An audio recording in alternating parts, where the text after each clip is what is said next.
ഈ മാനിഫെസ്റ്റോകൾക്ക് ഇതെന്തു പറ്റി?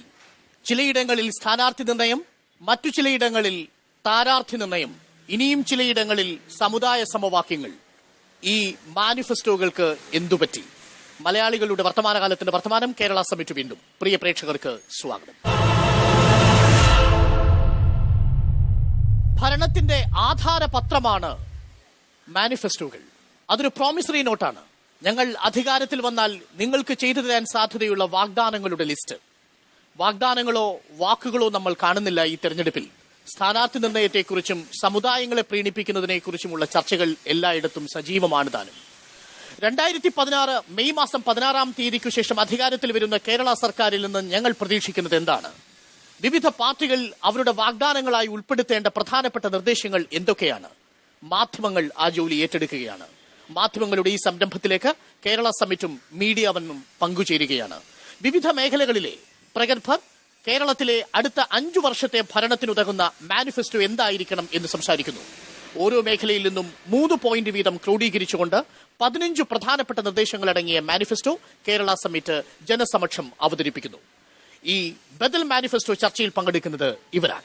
കൃഷി ഉൽപാദന മേഖലകളിലെ നിർദ്ദേശങ്ങളുമായി കേരള ശാസ്ത്ര സാഹിത്യ പരിഷത്ത് പ്രവർത്തകനും റിട്ടയർഡ് പ്രൊഫസറുമായ പ്രൊഫസർ കെ ശ്രീധരൻ, ഒരു ഉപഭോക്തൃ സംസ്ഥാനമായി അതിവേഗം പരിണമിച്ചുകൊണ്ടിരിക്കുന്ന കേരള സംസ്ഥാനത്തിലെ ശരാശരി മലയാളിയുടെ ജീവിതത്തെ ബലപ്പെടുത്താൻ ഉദ്ദേശിക്കുന്ന ഗവേണൻസിനെ കുറിച്ചുള്ള നിർദ്ദേശങ്ങളുമായി സാമൂഹിക പ്രവർത്തകൻ ശ്രീ ഡിജോ കാപ്പൻ, സ്ത്രീ സാമൂഹിക നീതി വിഷയങ്ങളിൽ വരാൻ പോകുന്ന സർക്കാരിന് മുന്നിൽ നിർദ്ദേശങ്ങൾ സമർപ്പിക്കുന്ന UGC എമിരേറ്റസ് പ്രൊഫസറും സ്ത്രീ പ്രവർത്തക എഴുത്തുകാരിയുമായ ഡോക്ടർ പി ഗീത, വികസന കേരളത്തിന്റെ ബ്ലൂ പ്രിന്റുകളിലെ പ്രധാനപ്പെട്ട പോയിന്റുകൾ അവതരിപ്പിക്കാൻ എത്തുന്ന സാമൂഹ്യ പ്രവർത്തകനും മുൻ റബ്ബർ ബോർഡ് ചെയർമാനും ഇൻഫാം കർഷക സംഘടനാ പ്രസിഡന്റുമായ ശ്രീ PC സിറിയക്, പരിസ്ഥിതി വികസന ബദൽ പരിപ്രേക്ഷ്യവുമായി പ്രശസ്ത പരിസ്ഥിതി പ്രവർത്തകൻ ശ്രീ VS വിജയൻ,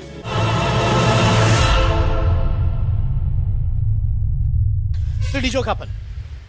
നമ്മളെ വല്ലാതെ ആശങ്കപ്പെടുത്തുന്ന ഒരു പ്രധാനപ്പെട്ട പ്രശ്നം, എല്ലായിടത്തും ചർച്ചകൾ നടക്കുന്നുണ്ട്. മാനിഫെസ്റ്റോ ഇതുവരെ പാർട്ടികൾ തയ്യാറാക്കുന്നതുമായി ബന്ധപ്പെട്ട ഒരു ചർച്ചയും എങ്ങും നടത്തിയതായി കാണുന്നില്ല.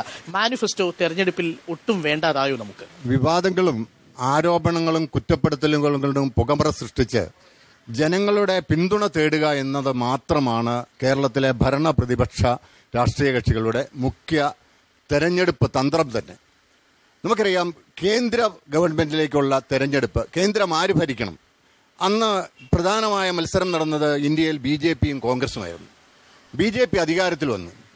തെരഞ്ഞെടുപ്പ് പ്രകടന പത്രികയുടെ ഒരു തട്ടിപ്പ് മാത്രം ഞാൻ ഈ അവസരത്തിൽ സൂചിപ്പിക്കാം.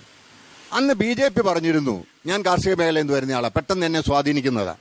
അന്ന് BJP പറഞ്ഞിരുന്നു, കർഷകന്റെ ഉൽപാദന ചെലവിന്റെ 50% കൂട്ടി അവന്റെ ഉൽപ്പന്നങ്ങൾ വിൽക്കാൻ അവസരമുണ്ടാകും. 2 വർഷമായി എല്ലാ കാർഷിക വിളകളുടെയും വില കുത്തനെ ഇടിഞ്ഞുകൊണ്ടിരിക്കുന്നു. രണ്ടാമത്തെ കാര്യം, അന്ന് BJP കേരളത്തിൽ, ഇന്ത്യയിൽ മുഴുവൻ പറഞ്ഞത്, ഈ അടുക്കളയിലെ ഗ്യാസിന് എന്തിനാ ഇത്രയും വില, പെട്രോളിന് എന്തിനാ ഇത്രയും വില? അന്ന് ഈ ലോക മാർക്കറ്റിൽ $110 ആയിരുന്നു ഒരു ബാരൽ ക്രൂഡിന്റെ വില. നമുക്ക് അതിലേക്കൊക്കെ സാങ്കേതികമായിട്ട് വരാം. പക്ഷേ നമ്മുടെ പ്രാഥമികമായ ചോദ്യം, കേരളത്തിന്റെ ഈ വരാൻ പോകുന്ന തെരഞ്ഞെടുപ്പിന്റെ പശ്ചാത്തലത്തിൽ മാനിഫെസ്റ്റോ ചർച്ച ചെയ്യപ്പെടാത്തത് അത്യന്തം അപകടകരമായ ഒരു സ്ഥിതിവിശേഷമല്ലേ? അല്ല, മാനിഫെസ്റ്റോകൾ ചർച്ച ചെയ്യപ്പെടുന്നില്ല എന്നുള്ളത് തന്നെയാണ്. ചടങ്ങിന് മാനിഫെസ്റ്റോയുടെ റിലീസിംഗ് വലിയ ആഘോഷമായി കേരളത്തിലെ ഈ 3 മുന്നണികളാണ്. 3 മുന്നണികളും ആഘോഷിക്കും. ഈ മാനിഫെസ്റ്റോകളിൽ എന്തൊക്കെ നടപ്പാക്കും എന്ന് നമ്മൾ ആരും ചിന്തിക്കുന്നു പോലുമില്ല. നമ്മൾ ചിന്തിക്കുന്നത് നമ്മുടെ നാട്ടിലെ സ്ഥാനാർത്ഥി ആരാണ്, എനിക്ക് സ്വീകാര്യനാണോ, അവന്റെ സമുദായം ഏതാണ്, അവൻ ഏത് പാർട്ടിയിലെ ഏത് ഗ്രൂപ്പിനോടാണ് അവന് കൂറ്. ഇതൊക്കെയാണ് സ്ഥാനാർത്ഥികളെ അല്ലെങ്കിൽ നമ്മൾ ജനപ്രതിനിധികളെ തെരഞ്ഞെടുക്കുമ്പോൾ നമ്മൾ കാണിക്കുന്നത്. അല്ലാതെ ഇദ്ദേഹം നിയമനിർമ്മാണത്തിൽ എന്ത് കോൺട്രിബ്യൂഷൻ കേരള സമൂഹത്തിന് ഉണ്ടാകും? പ്രൊഫസർ ജോസഫ്, ഇത് സെയിം ചോദ്യം തന്നെയാണ് ശ്രീ ശ്രീധരൻ. കേരളത്തിന്റെ ഈ വരാൻ പോകുന്ന തെരഞ്ഞെടുപ്പിൽ മാനിഫെസ്റ്റോകൾ ഇല്ല എന്നുള്ളത് ദാരുണമായ ഒരു അവസ്ഥയല്ലേ? തീർച്ചയായിട്ടും അത് തന്നെയാണ് വളരെ പ്രധാനപ്പെട്ട കാര്യം. നമ്മളെ സംബന്ധിച്ചിടത്തോളം നമ്മൾ വോട്ട് ചെയ്യുന്നത് രാഷ്ട്രീയ പാർട്ടികളുടെ വികസന നയത്തെയും അവരുടെ വികസന കാഴ്ചപ്പാടിൻ്റെയും അടിസ്ഥാനത്തിലാണ്.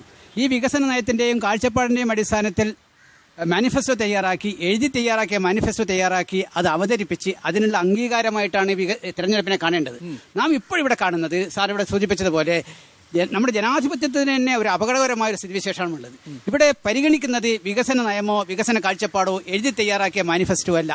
ഇത് പരിഗണിക്കാതെയുള്ള തെരഞ്ഞെടുപ്പാണ് നടന്നുകൊണ്ടിരിക്കുന്നത്. ഇതൊരു അപകടകരമായ സ്ഥിതിവിശേഷത്തിലേക്ക് കഴിഞ്ഞ കുറേ വർഷങ്ങളായി തുടരുന്നൊരു പ്രക്രിയയുടെ പരിണാമമെന്നാണ്. 45 ദിവസങ്ങൾ ആർക്ക് വോട്ട് ചെയ്യണമെന്ന് തീരുമാനിക്കുന്നത് ഞാൻ എന്തിനെ പറ്റിയായിരിക്കണം, എന്തിന്റെ അടിസ്ഥാനത്തിലായിരിക്കണം? ഈ പാർട്ടികളുടെ പരദൂഷണം കേട്ടിട്ടാണോ ഞാൻ വോട്ട് ചെയ്യേണ്ടത്? സർ, എനിക്ക് തോന്നുന്നു കേരളത്തിൽ ഇതുവരെ ഉണ്ടായിരുന്ന തെരഞ്ഞെടുപ്പുകളെ അഭിമുഖീകരിച്ച ജനങ്ങൾ ഈ ഒരു തെരഞ്ഞെടുപ്പിനെ കുറച്ച് വ്യത്യസ്തമായ രീതിയിലാണ് അഭിമുഖീകരിക്കുന്നത്. കാരണം അവർക്ക് വോട്ട് ചെയ്യാൻ ഒരു സ്ഥാനാർത്ഥിയോ ഒരു രാഷ്ട്രീയ പാർട്ടിയോ മുന്നിലില്ല എന്നുള്ളതാണ്. മിക്കവാറും നമ്മൾ ആൾക്കാരോട് സംസാരിച്ചാൽ മനസ്സിലാവും ആർക്ക് വോട്ട് ചെയ്യണം എന്നുള്ള വലിയ ആശയക്കുഴപ്പത്തിലാണ് ജനങ്ങളുള്ളത്. ആരും തമ്മിൽ യാതൊരു വ്യത്യാസവും അവർക്ക് കാണാൻ സാധിക്കുന്നില്ല. കാരണം എന്താണെന്ന് വെച്ചാൽ ഈ രാഷ്ട്രീയ പാർട്ടികൾ, ഈ നേതാക്കൾ ഒരിക്കലും അവരുടെ ജനങ്ങളെ അഡ്രസ് ചെയ്യുന്നില്ല എന്നുള്ളതാണ്. ജനങ്ങളെ അഡ്രസ് ചെയ്യാത്ത രാഷ്ട്രീയ പാർട്ടികൾക്ക് ഒരിക്കലും രാഷ്ട്രീയ ഇച്ഛാശക്തി ഉണ്ടാവാൻ സാധ്യതയില്ല. രാഷ്ട്രീയമായിട്ടൊന്നും പറയാനില്ലാതിരിക്കെ രാഷ്ട്രീയ ഇച്ഛാശക്തിയില്ലാത്ത ഒരു സംഘം ആൾക്കാർ മാത്രമായി പരിണമിച്ചിരിക്കുന്ന ഈ നേതാക്കന്മാർ എന്തുകൊണ്ടാണ് മാനിഫെസ്റ്റോ വെക്കുന്നില്ല എന്നുള്ളത് ചോദിച്ചു കഴിഞ്ഞാൽ അത് തന്നെയാണ് അതിന്റെ ഉത്തരം. അവർക്ക് രാഷ്ട്രീയ ഇച്ഛാശക്തിയില്ല.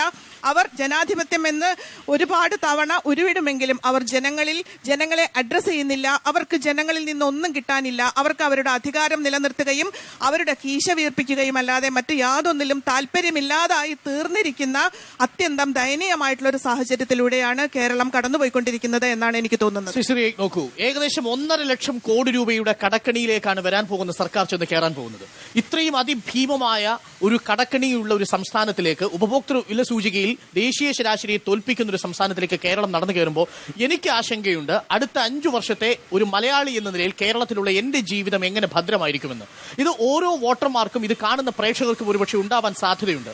ഒരു പാർട്ടിക്കും ഒരു നിർദ്ദേശവും മുന്നോട്ട് വെക്കാനില്ല. ഈ അവസ്ഥയിൽ സ്ഥാനാർത്ഥി നിർണയവും താരനിർണയവും ഒക്കെയായി മുന്നോട്ട് പോകുന്നത് എത്രത്തോളം ഗുണകരമാണ്? തീർച്ചയായിട്ടും ഇന്നത്തെ സാഹചര്യത്തിൽ കേരളത്തിലെ ഓരോ പാർട്ടിയിൽ നിന്നും ഓരോ മുന്നണിയിൽ നിന്നും എന്ത് പ്രതീക്ഷിക്കാം എന്ന് ജനങ്ങൾക്ക് മനസ്സിലായിട്ടുണ്ട്. അവരെന്തെങ്കിലും വാഗ്ദാനങ്ങൾ നൽകിയാൽ പോലും അതൊന്നും നടപ്പിലാക്കാൻ പോകുന്നവയല്ല, വെറും ജലരേഖകൾ മാത്രമായിരിക്കും എന്ന കാര്യവും ജനങ്ങൾക്കറിയാം. ഇത് രണ്ടും അറിയാവുന്നതുകൊണ്ട് ഇതിനൊരു വ്യത്യസ്ത ശൈലിയിൽ ഓരോ ഒരു സംസ്ഥാനത്തിന് മൊത്തമായിട്ട് മാത്രമല്ല ഓരോ നിയോജക മണ്ഡലത്തിലെയും പ്രശ്നങ്ങൾ മനസ്സിലാക്കി പ്രത്യേക മാനിഫെസ്റ്റോയുമായിട്ട് ഒരു കൂട്ടർ പുതുതായിട്ട് രംഗപ്രവേശം ചെയ്താൽ മാത്രമേ കേരളത്തിലെ ജനങ്ങൾക്ക് ഇക്കാര്യത്തിൽ എന്തെങ്കിലും ആത്മവിശ്വാസം ഉണ്ടാവുള്ളൂ.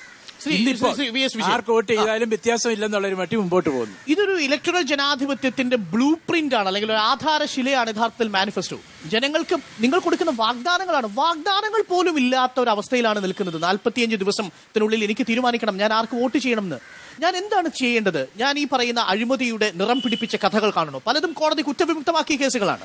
പരിസ്ഥിതിയുമായി ബന്ധപ്പെട്ട വിഷയങ്ങൾ വേറെ, സമാനമായ വിഷയങ്ങൾ നേരത്തെയും സംഭവിച്ചിട്ടുണ്ട്. നിങ്ങൾ ഇനി വരാൻ പോകുന്ന അതിരപ്പള്ളി അടക്കമുള്ള സംഭവങ്ങളിൽ പ്രതിപക്ഷത്തിന് എന്ത് അഭിപ്രായമാണുള്ളത്? എനിക്കറിയാൻ ആഗ്രഹമുണ്ട്, പക്ഷേ മാനിഫെസ്റ്റോ ഇല്ല. ഇല്ല, കേരളത്തിലെ സംബന്ധിച്ചിടത്തോളം, നമ്മുടെ വോട്ടേഴ്സിനെ സംബന്ധിച്ചിടത്തോളം മാനിഫെസ്റ്റോയിൽ എന്ത് പറയുന്നുള്ള വലിയൊരു പ്രശ്നമല്ല. കാരണം ജനം ഒരു തീരുമാനമെടുത്തിട്ടുണ്ട്. ഇവിടെ ആവശ്യമുള്ളത് പൊളിറ്റിക്കൽ പാർട്ടീസ് ഒരു മാനിഫെസ്റ്റോ കൊണ്ടുവന്നത്, അതൊരു കമ്മിറ്റ്മെൻ്റാണ്, കമ്മിറ്റ്മെൻറ്റ് ടു ദ സൊസൈറ്റി. അത് എങ്ങനെ ചെയ്യും എന്നുള്ളതാണ് നോക്കേണ്ടത്. ആ ഒരു മാനിഫെസ്റ്റോ ഇതുവരെ വരാത്തത് വളരെ ഒരു കുറവ് തന്നെയാണ്, ഒരു തെറ്റാണ്. എൻ്റെ അഭിപ്രായത്തിൽ ജനാധിപത്യത്തിലുള്ള വെല്ലുവിളി കൂടിയാണ്. മാത്രമല്ല, ശ്രീ ഡിജോ കാപ്പൻ പറഞ്ഞതുപോലെ ഈ പുകമറകളിൽ വിശ്വസിച്ച്, നിറം പിടിപ്പിച്ച കഥകളിൽ വിശ്വസിച്ച് ഈ തെരഞ്ഞെടുപ്പ് ജനാധിപത്യം മുന്നോട്ട് പോകുന്നത് അപകടകരമായ ഒരു സ്ഥിതിവിശേഷം ഉണ്ടാക്കില്ല. യാതൊരു സംശയമില്ല. പക്ഷെ ഇതിൽ വേണ്ടത് ഇങ്ങനെ ഒരു മാനിഫെസ്റ്റോ ആദ്യം കൊണ്ടുവരണം. പക്ഷെ എത്രത്തോളം ഈ മാനിഫെസ്റ്റോ നോക്കിയിട്ട് ജനം വോട്ട് ചെയ്യുന്നുള്ള എനിക്കറിയില്ല കേരളത്തിൽ. കാരണം രാഷ്ട്രീയ പ്രബുദ്ധരായ ആളുകളാണ് നമ്മൾ. ഇവിടെ വേണ്ടത് അവരെ കൊണ്ടൊരു കമ്മിറ്റ്മെന്റ് ഉണ്ടാക്കണം. അതാണ് ഇപ്പൊ ഞങ്ങൾ കേരള പരിസ്ഥിതി ഐക്യവേദി എന്ന് പറഞ്ഞിട്ട് 55 പോയിന്റ് അവർ കൊടുത്തിട്ടുണ്ട്. ഒരു ഓട്ട മത്സരത്തിൽ എനിക്ക് ഓടാനുള്ള ട്രാക്ക് ഇതാണ് എന്ന് ജനങ്ങളോട് കൃത്യമായി വിളിച്ചു പറയലാണ് ഓരോ മാനിഫെസ്റ്റോ തയ്യാറാക്കുമ്പോഴും രാഷ്ട്രീയ പാർട്ടികൾ ചെയ്യുന്നത്. എത്ര ദൂരം ഞാൻ ആ ട്രാക്കിലൂടെ ഓടി എന്നുള്ള കണക്കെടുപ്പാണ് ഓരോ 5 വർഷത്തിന് അവസാനവും ജനങ്ങൾ ജനപ്രതിനിധികളോട് ചെയ്യേണ്ടതും. നിർഭാഗ്യവശാൽ തെരഞ്ഞെടുപ്പ് രാഷ്ട്രീയത്തിൽ നിന്ന് ഇത്തരം കമ്മിറ്റ്മെന്റുകൾ അപ്രത്യക്ഷമാകുന്ന ഒരു ദുരന്ത കാലത്താണ് നമ്മൾ നിൽക്കുന്നത്. പ്രതീക്ഷയുണ്ട് 40 ദിവസത്തിനുള്ളിൽ മാനിഫെസ്റ്റോയുമായി വിവിധ പാർട്ടികൾ വരുമെന്നും കേരളം അത് ചർച്ച ചെയ്യുമെന്നും. അതിനുവേണ്ടി ഒരു ഈടുവെപ്പായി പ്രധാനപ്പെട്ട 15 നിർദ്ദേശങ്ങൾ അടങ്ങിയ കേരള സമ്മിറ്റിന്റെ ബദൽ മാനിഫെസ്റ്റോ ഞങ്ങൾ അവതരിപ്പിക്കുന്നു. ഇടവേളയ്ക്ക് ശേഷം